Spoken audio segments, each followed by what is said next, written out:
Good morning students. और आज हम बात करेंगे चार टॉपिक्स की। Union of the sets, intersection of the sets, complement of the sets and difference of two sets. इन चार टॉपिक की बात करेंगे और इन पर ही हम प्रैक्टिस क्वेश्चन करेंगे। तो सबसे पहले हम ये समझते हैं कि यूनियन क्या होता है, इंटरसेक्शन क्या होता है, कॉम्प्लीमेंट क्या होगा, और अगर हम दो सेट का डिफरेंस करेंगे तो कैसे निकालेंगे। तो सबसे पहले हम यूनियन और इंटरसेक्शन की बात करते हैं एक एग्जाम्पल लेके। मान लीजिए हम एग्जाम्पल लेते हैं, यहाँ हम लिख दें यूनियन ऑफ टू सेट।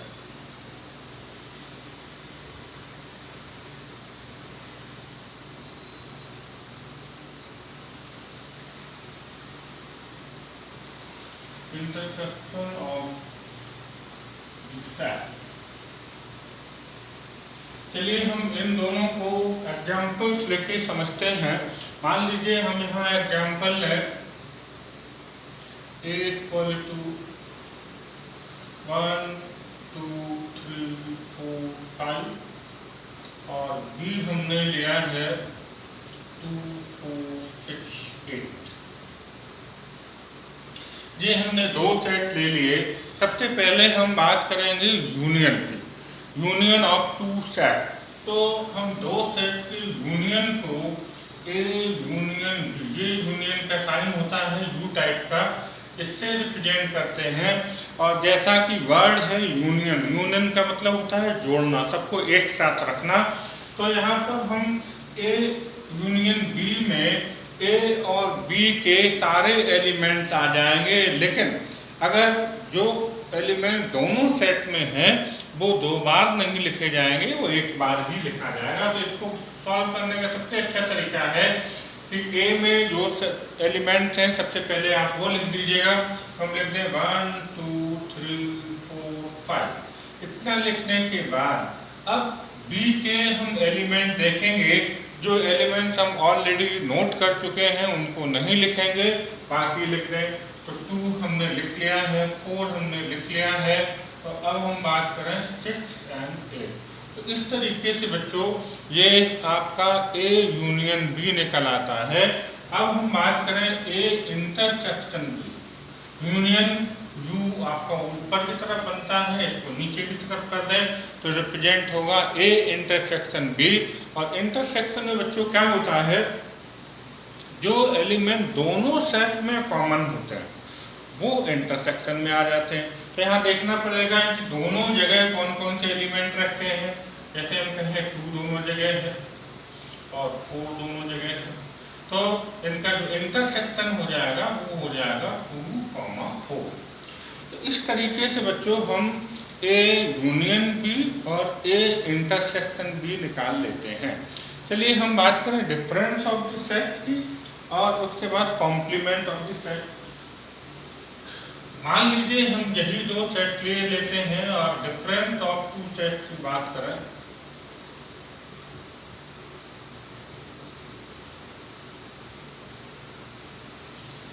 मान लीजिए हम यहाँ निकालें ए माइनस बी, ए माइनस बी। ए में एलिमेंट्स हैं 1 2 3 4 5 और बी में एलिमेंट्स हैं 2 4 6 8। तो ए माइनस बी का मतलब है बच्चों कि ए के वो एलिमेंट हम रखेंगे जो बी में नहीं है। मतलब अगर ए के एलिमेंट बी में है तो वो हम माइनस कर देंगे, बाकी ए के एलिमेंट हम रख लेंगे। तो जैसे यहाँ हम रख दें 1, यहाँ 2 है तो 2 हट जाएगा, 3 नहीं है तो 3 रख देते हैं, यहाँ पर 4 है तो 4 हट जाएगा और 5 रख देंगे। तो इस तरीके से a माइनस बी आपका आ जाएगा 1 3 5। अब चलिए हम उल्टा करते हैं, हम निकालें b माइनस से। तो हम पहले बी सेट आगे लिख दें 2 4 6 8 माइनस ए में लिख दें हम 1 2 3 4 5। और अब देखें तो हम ए के एलिमेंट्स हटा देंगे, जो बी के अंदर ए वाले कॉमन एलिमेंट है वो हटा देंगे, बाकी हम रख लेंगे। तो ये b माइनस ए आ जाएगा। तो b माइनस ए देखें तो 2 यहाँ पर दोनों जगह है तो नहीं रखेंगे, 4 भी दोनों जगह है, नहीं रखेंगे तो अब 6 और 8 बचेगा। इस तरीके से बच्चों b माइनस a हमारा 6, 8 आ जाएगा और a माइनस b 1, 3, 5 आ जाएगा। अब एक बात और बची है, कॉम्प्लीमेंट ऑफ द सेट। तो सेट का हम कॉम्प्लीमेंट कैसे निकालते हैं, इसके लिए हमें बच्चों एक यूनिवर्सल सेट होना जरूरी है। यूनिवर्सल सेट की हम बात करें तो मान लें यहाँ पर भी हमें समझना पड़ेगा,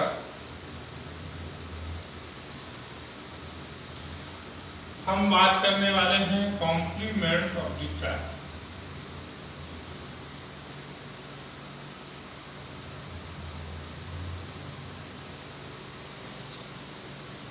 सपोज हमारे पास कोई एक यूनिवर्सल सेट U है। यूनिवर्सल सेट को हम हमेशा कैपिटल U से रिप्रेजेंट करते हैं। और सपोज कर लें कि 1, 2, 3, 4, 5, 6, 7, 8 और 9 ये हमारे पास कोई एक यूनिवर्सल सेट है। और हमारे पास एक सेट A है 2, 4, 6 और 8, ये हमने लिए। और अब हमें A का कॉम्प्लीमेंट निकालना है। तो A का कॉम्प्लीमेंट हम A डैश से रिप्रेजेंट करेंगे। A डैश का मतलब है complement of the set A। और इसको निकालेंगे कैसे बच्चों, तो जो एलिमेंट A में है वो सारे एलिमेंट आपके छूटे आएंगे और बाकी U के सारे एलिमेंट लिख जाएंगे। तो हम यहाँ पर 2, 4, 6 से 2, 4, 6, 8 छोड़ दें, मतलब अगर हम यहाँ कहें तो इवन नंबर छोड़ दें और ऑड नंबर हम यहाँ पर सारे लिख लें। तो 1, 3, 5, 7, 9 ये बच्चों इसका कॉम्प्लीमेंट निकल आएगा। एक बहुत इम्पॉर्टेंट बात ओटी में पूछी जाती है या एक नंबर का क्वेश्चन बन जाता है, A डैश डैश अगर किसी सेट का कॉम्प्लीमेंट निकाल दें तो हमें वापस वही सेट मिल जाता है। ये बात मैं आप प्रूफ करके बता देता हूँ आपको। चलिए A डैश का डैश फिर से निकालें, मतलब A डैश का कॉम्प्लीमेंट निकालें तो कैसे देखेंगे हम। A डैश में एलिमेंट है 1, 3, 5, 7, 9। तो अब जो U में एलिमेंट है ये 1, 3, 5, 7, 9 ये हट जाएंगे, बाकी एलिमेंट U के लिख दें तो बचेगा क्या हमारे पास 2, 4, 6, 8 ये एलिमेंट हमारे पास बच जाएंगे। और अगर आप इनको ध्यान से देख रहे हैं तो वापस हमें A मिल गया। इस तरीके से प्रूफ हो जाता है, प्रॉपर्टी होती है A dash dash equal to A। बहुत इम्पॉर्टेंट प्रॉपर्टी है और ओटी में पूछी जाती है या कभी कभी एक नंबर का छोटा सा क्वेश्चन आ जाता है जिसमें find the A dash dash निकालना होता है। इस तरीके से बच्चों हमने यहाँ पर आपको बेसिक बातें बता दी हैं और अब हम इन बेसिक्स पर जो क्वेश्चन होंगे उनकी बात आपसे करना चाहेंगे। चलिए बच्चों, यहाँ पर हमने क्वेश्चन लिया है और इस क्वेश्चन के अंदर हमें दोनों चीज़ें निकालनी हैं, यूनियन भी निकालना है और इंटरसेक्शन भी निकालना है।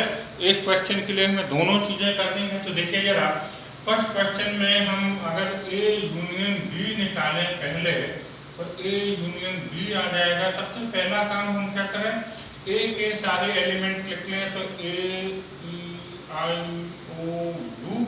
और अब देखें जो B के एलिमेंट रह गए वो एलिमेंट लिख देंगे, जो लिख चुके हैं उनको दोबारा नहीं लिखेंगे। तो अगर हम बात करें A तो A ऑलरेडी लिख चुका है, बचा है B तो हम B लिख दें। इस तरीके से ये A यूनियन B निकल आएगा। बच्चों बहुत आसान है। और अगर हम बात करें A इंटरसेक्शन B तो इंटरसेक्शन में बच्चों क्या होता है, जो एलिमेंट दोनों सेट में कॉमन होता है वो इंटरसेक्शन में आता है। अगर हम कॉमन एलिमेंट देखें तो A is the common element here, तो ये आपका A आ जाएगा A इंटरसेक्शन B। इस तरीके से हम अगर सेकंड पार्ट करें तो A यूनियन B होगा यहाँ पर 1, 3, 5 और हम 1 लिख चुके हैं, 3 लिख चुके हैं। अब रह गया हमारे पास 2, तो 2 को हम पीछे लिख दें, कोई फर्क नहीं पड़ता। एलिमेंट का सीक्वेंस से यहाँ पे कोई फर्क नहीं पड़ेगा। आप आगे पीछे सीक्वेंस लिख देते हैं तो उसमें आंसर आपका राइट माना जाता है, उससे फर्क नहीं पड़ेगा। हम बात करें A intersection B. A intersection B में वो एलिमेंट लिखेंगे जो दोनों सेट के अंदर होंगे, मतलब जो दोनों सेट में कॉमन एलिमेंट होंगे। तो अगर हम यहाँ देखें तो 1 दोनों जगह है और 3 दोनों जगह है, तो 1 और 3 ये कॉमन एलिमेंट हो जाएंगे बच्चों। अब अगर हम बात करें ए यूनियन बी, तो यहाँ पर एक बात आपको मैं अलग से समझा दूँ कि अगर हमारे पास एक सेट है ए और एक सेट है 5, तो अगर हम लिखें ए यूनियन 5, किसी सेट के साथ 5 का यूनियन करते हैं तो कोई फर्क नहीं, 5 मीन एम्प्टी सेट या नल सेट, कोई फर्क नहीं पड़ता, वही का वही सेट में मिल जाता है। ये ओटी क्वेश्चन के लिए भी क्वेश्चन इंपॉर्टेंट हो सकते हैं। और ए इंटरसेक्शन 5, अगर हम किसी सेट का एम्प्टी सेट के साथ इंटरसेक्शन निकालें देन कोई एलिमेंट कॉमन नहीं होगा, क्योंकि एम्प्टी सेट में तो कोई एलिमेंट होता ही नहीं है, तो इसलिए ये आंसर निकलता है 5। उसी तरीके से आप बच्चों यहाँ पर हम करेंगे, ए में एलिमेंट है ए बी सी और बी में है 5, इनके कंबाइंड एलिमेंट जो होंगे वो हो जाएंगे ए बी सी एंड 5, मतलब ये नल सेट है। तो आपका वही का वही जो ए सेट है वही आ जाएगा आपका। देखो जरा ए बी सी, यहाँ ए बी सी आ गया है। अगर हम बात करें ए इंटरसेक्शन बी की, तो यहाँ पर ए में है ए बी सी और बी में कोई एलिमेंट नहीं है, तो इसका मतलब ए इंटरसेक्शन बी आपका आ जाएगा 5 या नल सेट। अब चलो बच्चों यहाँ बात करते हैं। तो अगर हमारा कोई सेट बिल्डर फॉर्म में लिखा है, समुच्चय निर्माण रूप में लिखा है, उस केस में हम क्या करेंगे कि सबसे पहले इसको टेबुलर फॉर्म में लिखना। तो अगर हम इसका टेबुलर फॉर्म देखें बच्चों इस सेट का, तो क्या होगा, x is an odd integer. तो ऑड इंटीजर कौन कौन से होते हैं बच्चों, 1 3 5 7, इसकी कोई लिमिट नहीं दी है, इसलिए हम डॉट डॉट करके लिख देंगे, इनफाइनाइट सेट हो जाएगा। और अगर हम यहाँ बात करें तो x is an even integer. तो इवन इंटीजर कौन कौन से होते हैं, 2 4 6 8 डॉट डॉट डॉट। इस तरीके से हमने यहाँ पे दोनों के हमने टेबुलर फॉर्म लिख लिए हैं या रोस्टर फॉर्म लिख दिया है। और अब हम एक बार ए यूनियन बी निकालें, तो ए यूनियन बी हम निकालेंगे तो देखो बच्चों सारे इंटीजर पॉजिटिव इंटीजर का सेट बन जाएगा। ये 1 2 3 4 5 6 7 8 जाता जाएगा। तो हम लिख दें 1 2 3 4 5 6 7 डॉट डॉट डॉट डॉट, इस तरीके से। और अगर हम ए इंटरसेक्शन बी निकालें तो बच्चों कोई भी नंबर ऐसा नहीं होता है जो एक साथ इवन भी हो और ऑड भी हो, ऐसा कोई नंबर नहीं है। तो इसलिए इसका ए इंटरसेक्शन बी आ जाएगा 5 या एम्प्टी सेट। तो इस तरीके से बच्चों आप दो सेट अगर हमें दिए हैं तो उनके इंटरसेक्शन और उनके यूनियन हम बहुत आसानी से निकाल पाते हैं। चलिए बच्चों हमने नेक्स्ट क्वेश्चन लिया है और इसमें दिया है ए बी सी, 3 सेट्स हमें दिए हैं और यहाँ पर 3 पार्ट हमें दिए हैं जो निकालने हैं। फर्स्ट पार्ट में हमें निकालना है A union B union C. तो अगर हम फर्स्ट पार्ट करें सबसे पहले, तो उसके लिए हम बी यूनियन सी निकाल लें। तो बी यूनियन सी अगर बच्चों देखें तो क्या आएगा, सारे बी के एलिमेंट्स लिख लें तो 3 4 5 6। और अब अगर हम सी के एलिमेंट लिखें तो 5 6 लिख चुके हैं, ये आ जाएगा 7 और 8। और अब हम इसका ए के साथ यूनियन निकालें, therefore A union B union C. तो ए के एलिमेंट और यहाँ पर ऐड हो जाएंगे, 3 4 हमारे पास लिखा है, 1 2 और ऐड हो जाएगा। तो 1 2 3 4 5 6 7 8, ये बच्चों आंसर आ जाएगा A union B union C. अब हम सेकेंड पार्ट की बात करें, ये हमने फर्स्ट पार्ट लिया है। सेकेंड पार्ट में हमें A intersection B union C निकालना है। तो A intersection B union C हम ऑलरेडी निकाल चुके हैं, इसलिए हम दोबारा नहीं निकाल रहे हैं।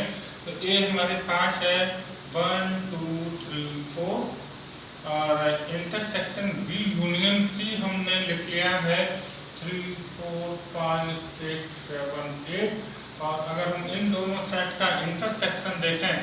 Intersection means common element of the both this set. तो यहाँ पर 3 4 एंड 3 4 कॉमन एलिमेंट्स हैं, आंसर आ जाएगा 3, 4। अब हम बात करते हैं इसके थर्ड पार्ट की। तो थर्ड पार्ट में हमें दो चीज़ें देखनी है, A intersection B and B intersection C, then उनका भी इंटरसेक्शन निकालना है। तो पहले हम बात करें ए इंटरसेक्शन बी। ए और बी का इंटरसेक्शन देखेंगे तो 3 4 दोनों जगह कॉमन है, तो ये आ जाएगा 3, 4। और हम बाद में बात करें बी इंटरसेक्शन सी की, तो बी इंटरसेक्शन सी में हमें 5 6 कॉमन दिख रहा है दोनों जगह से, तो 5 6 कॉमन आ जाएगा। और अब हम देखें तो A intersection B intersection C. तो अब हम यहाँ देख पा रहे हैं कि चलिए हम लिख देते हैं पहले सेट को, और यहाँ हम देख पा रहे हैं कि कोई एलिमेंट यहाँ दोनों सेट में कॉमन नहीं है, इसलिए ये आ जाएगा 5 या नल सेट। इस तरीके से बच्चों ये क्वेश्चन भी हम यहाँ पर कर लेंगे। चलिए बच्चों, हमने नेक्स्ट क्वेश्चन आपके लिए लिया है, बहुत इंपॉर्टेंट क्वेश्चन है और ये एग्जाम में इस तरीके का क्वेश्चन पूछा जाता है और ये कहलाता है डिमॉर्गन थ्योरम। ये दो डिमॉर्गन थ्योरम होती हैं, ये ऊटी क्वेश्चन में भी पूछी जाती हैं। एज ए रूल ऐसे का ऐसे पूछ लेता है कि हम यहाँ बोलेंगे A union B dash, A union B dash equal to होता है ए डैश इंटरसेक्शन। यहाँ यूनियन है तो यहाँ इंटरसेक्शन आ जाएगा, इंटरसेक्शन बी डैश, और A intersection B dash equal to A dash union B dash. ये डिमॉर्गन थ्योरम है, अगर बाई चांस ओटी क्वेश्चन में पूछे तो आप लिख दें। और अब ये यू दिया है, यूनिवर्सल सेट दिया है, एक सेट ए दिया है, एक सेट बी दिया है, इनके लिए डिमॉर्गन थ्योरम हम प्रूव करके बताएंगे कैसी होंगी। मान लीजिए यहाँ पर फर्स्ट पार्ट हम करने जा रहे हैं, पहले फर्स्ट पार्ट करेंगे फिर सेकेंड करेंगे। इसके लिए हम अगर एलएचएस पे ध्यान दें तो हमें ए यूनियन बी निकालना पड़ेगा सबसे पहले। अगर हम ए यूनियन बी की बात करें तो ए हमारे पास है 2 4 6 8, यूनियन बी हमारे पास है 2 3 5 7, और अगर हम इनका यूनियन देखेंगे तो 2 4 6 8 सारे एलिमेंट आ जाएंगे, और यहाँ 2 कॉमन है तो 3 5 7 भी आ जाएगा, तो आ जाएगा 2 3 4 5 6 7 एंड 8। तो बच्चों ये हमारा ए यूनियन बी आ जाएगा, और हमें यहाँ डैश निकालना है। अब अगर हम इसकी एलएचएस लें तो A union B dash, dash निकालते वक्त हमें यूनिवर्सल सेट को देखना होता है। तो अब हम डैश निकालते वक्त ये देखेंगे कि ए यूनियन बी के सारे एलिमेंट हम हटा दें, और यूनियन में यूनिवर्सल सेट में जो एलिमेंट हटाने के बाद रह जाएंगे वो आपके कॉम्प्लीमेंट में आ जाएंगे, ए यूनियन बी डैश में आ जाएंगे। तो 2 से लेके 8 तक के एलिमेंट अगर हटा देते तो हमारे पास बचेगा 1 और 9, तो ये आ जाएगा 1, 9। अब हम आरएचएस पे विचार करें तो आरएचएस में हमें पहले ए डैश निकालना है, बी डैश निकालना है, देन उनका इंटरसेक्शन निकालना। तो चलिए पहले हम ए डैश निकालें। ए डैश तो ए देखें 2 4 6 8 सारे एलिमेंट लिखे जाएंगे सिवाय 2 4 6 8 के, तो 1 3 5 7 एंड 9 ये आ जाएंगे ए डैश में। अब हम बच्चों निकालें बी डैश। बी डैश देखें तो 2 3 5 7 हटा दें तो 1 4 6 8 एंड 9। इसके बाद हमें ए डैश इंटरसेक्शन बी डैश निकालना, आरएचएस लिखें हम ए डैश इंटरसेक्शन बी डैश। ए डैश और बी डैश में क्या एलिमेंट कॉमन दिखाई दे रहे हैं हमें? 1 9 एंड 1 9। तो 1 एंड 9 यहाँ पर कॉमन एलिमेंट हो जाएंगे, और आप यहाँ देख पा रहे होंगे एलएचएस और आरएचएस से दोनों सेट आपके सेम निकल आए हैं, इक्वल निकल आए हैं। तो देयरफॉर हम यहाँ कह देंगे कि A union B dash equal to A dash intersection B dash. ये पहली वाली डिमॉर्गन थ्योरम आपकी प्रूफ हो गई है। और अब हम सेकेंड वाली डे मॉर्गन थ्योरम की बात आपसे करेंगे। तो अब हम इसके सेकेंड पार्ट की बात करें बच्चों, तो अगर हम LHS पे ध्यान दें तो हमें निकालना है A इंटरसेक्शन B डैश। पहले हम A इंटरसेक्शन B निकाल लें। A इंटरसेक्शन B, A है 2, 4, 6, 8 और इंटरसेक्शन B है 2, 3, 5, 7 और अगर हम यहाँ देखें तो 2 आ जाएगा और 3 नहीं है, 5 नहीं है, 7 नहीं है, तो ओनली 2 आ जाएगा। और अब अगर हम इसकी LHS निकालें तो A इंटरसेक्शन B डैश, इसका मतलब सिर्फ 2 छोड़ के बाकी सारे के सारे एलिमेंट यहाँ पर आ जाएंगे। तो ये आपको हो जाएगा 1, 3, 4, 5, 6, 7, 8 एंड 9। चलिए अब हम इसकी RHS पर ध्यान दें तो RHS के लिए हमें A डैश निकालना है। A डैश अगर हम निकालें तो A के एलिमेंट छोड़ दें तो आएगा 1, 3, 5, 7, 9। B डैश निकालें अगर हम तो B के एलिमेंट छोड़ दें तो आ जाएगा 1, 4, 6, 8 एंड 9। और अब हम इसकी RHS अगर निकालते हैं तो आएगा A dash union B dash. A dash union B dash अगर हम निकालें तो इसके सारे एलिमेंट यहाँ पे आने वाले हैं। तो 1 लिख दें, 1 के बाद 3 लिख दें, 4, 5, 6, 7, 8 एंड 9। तो इस तरीके से बच्चों अगर हम इसको LHS देखें और RHS देखें तो दोनों सेम एलिमेंट आ रहे हैं, सेम सेट आ रहा है। तो यहाँ लिख सकते हैं therefore A intersection B dash equal to A dash union B dash. और इस तरीके से बच्चों ये हमारा दूसरा वाला डे मॉर्गन लॉ भी प्रूफ हो जाता है और साथ में ये क्वेश्चन भी हो गया है। चलिए बच्चों ये क्वेश्चन हमने ले लिया है और इसमें हमें डिफरेंस ऑफ 2 टेस्ट निकालने हैं। A B C D हमें मालूम है तो A माइनस B अगर हम निकालें तो A लिख लें 3, 6, 12, 15, 18 और माइनस B लिख लें 4, 8, 12, 16। A माइनस B निकालने के लिए बच्चों हमने बताया था कि A के वो एलिमेंट हम लिख लेंगे जो B में अगर कॉमन होंगे जो एलिमेंट वो हटा देंगे। तो देखते हैं कॉमन एलिमेंट हटा देते हैं तो 4 नहीं है यहाँ पर, 8 भी नहीं है, 12 है। तो 12 हम यहाँ से हटा देंगे और 16 भी नहीं है, तो इसका मतलब A माइनस B आ जाएगा 3, 6, 15, 18। तो जो दोनों में कॉमन एलिमेंट होगा वो हट जाएगा। तो इस तरीके से आपका माइनस निकल आएगा। A माइनस C अगर निकालें A है 3, 6, 12, 15, 18 माइनस C कर दें अगर हम तो 2, 4, 6, 8, 10, 12, 14। तो यहाँ दोनों जगह जो एलिमेंट है वो हटा दें। यहाँ हमें दिख रहा है एक तो 6 है, एक 12 है, बस। तो यहाँ 6 और 12 अगर हटा दें तो 3, 15 और 18 ये हमारा A माइनस C निकाला है। अब अगर हम A माइनस D की बात करें, A माइनस D, A है 3, 6, 12, 15, 18 और माइनस D कर दें हम 5, 10, 15, 20।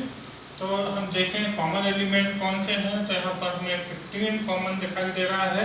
तो 15 यहाँ से हट जाएगा तो हमारे पास आंसर आएगा 3, 6, 12 एंड 18। इसी तरीके से हम कोई भी कर सकते हैं, कोई फर्क नहीं पड़ता कि कौन सा हमारे पास क्वेश्चन है, हमारा कॉन्सेप्ट क्लियर होना चाहिए। B हमारे पास है 4, 8, 12, 16 और D हमने यहाँ ले लिया है 5, 10, 15, 20 और हम देखें क्या कोई एलिमेंट कॉमन है। 5, 8, 12, 16 कुछ भी कॉमन नहीं है तो फिर हमारा B का B पूरा का पूरा वैसा का वैसे ही आ जाएगा। तो 4, 8, 12 एंड 16 ये आंसर हो जाएगा। एंड लास्ट में अगर हम D माइनस C निकालें तो D हमारे पास है 5, 10, 15, 20 और C है हमारे पास 2, 4, 6, 8, 10, 12 एंड 14। हम देखते हैं कि क्या कॉमन है। 5 नहीं है, 10 कॉमन है, 15 नहीं है और 20 नहीं है। तो 10 हटा दीजिएगा, बाकी ये पूरा का पूरा लग जाएगा। तो 5, 15 एंड 20। इस तरीके से बच्चों हम दो सेट का डिफरेंस निकाल लेते हैं और हमें उम्मीद है कि आपको बहुत अच्छे से समझ में आ गया होगा ये।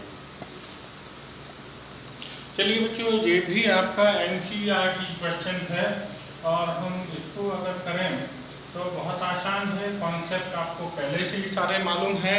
हम A डैश डैश निकालें, अगर फर्स्ट क्वेश्चन करें यहाँ पर, तो सबसे पहले हम A डैश निकालें।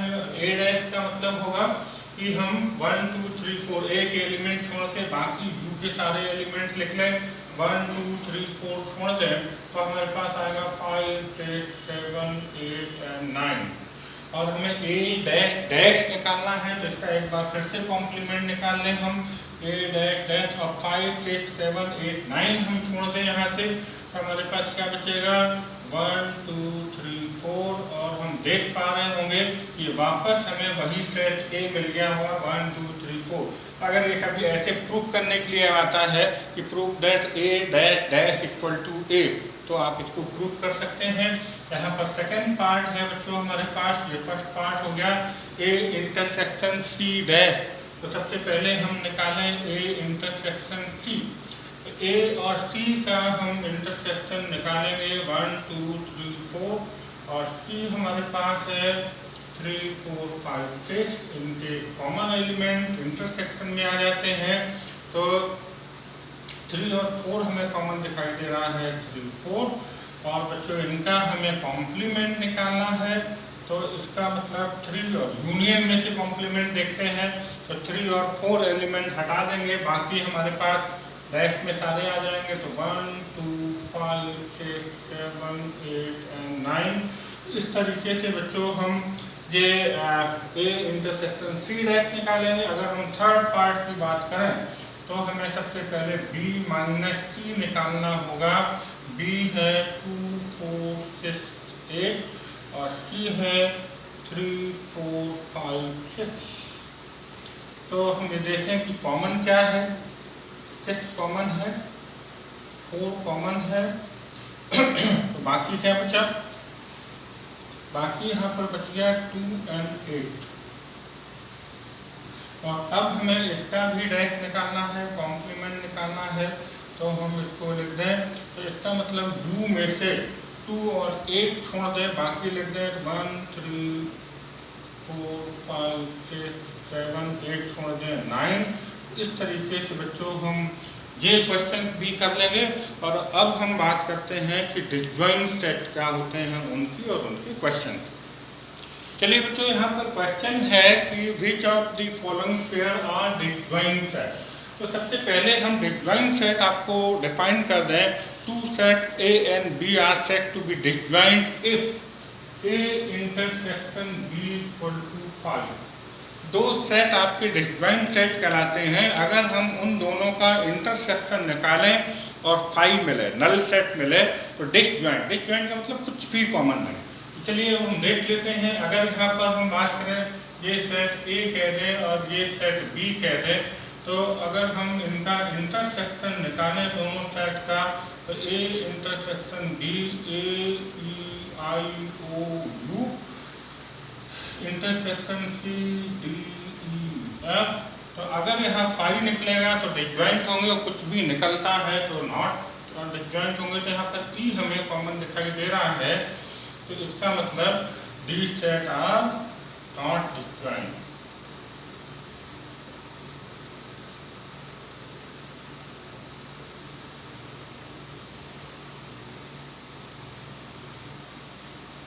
चलिए अगर हम इसके सेकंड पार्ट की बात करें, सेकंड पार्ट में सेट ऑफ इवन इंटीजर, तो सेट ऑफ इवन इंटीजर्स हो जाएंगे 2 4 6 डॉट डॉट डॉट। और सेट ऑफ ऑड इंटीजर्स हो जाएंगे हमारे पास 1 3 5 7 डॉट डॉट डॉट। और हमें पता होता है कि इवन और ऑड नंबर में कुछ भी कॉमन नहीं होता। अगर हम यहाँ A इंटरसेक्शन B निकालेंगे तो 2 4 6 dot dot dot intersection 1 3 5 dot dot dot. तो यहाँ से हमें कुछ भी कॉमन नहीं मिलेगा, मतलब 5 आ जाएगा। तो therefore these sets are disjoint set।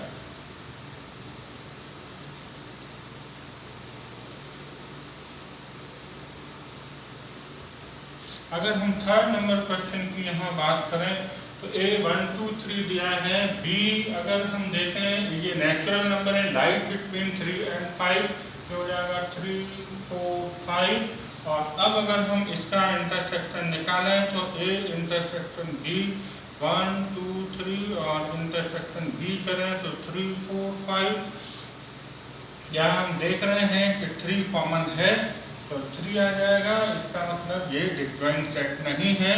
तो therefore these sets are not disjoint set। इस तरीके से बच्चों ये क्वेश्चन हम यहाँ करेंगे। आप अपनी बुक लेके और बहुत सारे क्वेश्चन की प्रैक्टिस करिएगा। कुछ क्वेश्चन यहाँ पर आपके पास मिलेंगे प्रैक्टिस के लिए, आप उनको होम असाइनमेंट के तरीके से लीजिएगा और अपने आप प्रैक्टिस करें। कोई प्रॉब्लम है तो फिर आप करिए इनको और समझिएगा, बुक से देखिएगा आप कैसे कर पाते हैं और किस तरीके से इनको कर लेते हैं। Thank you.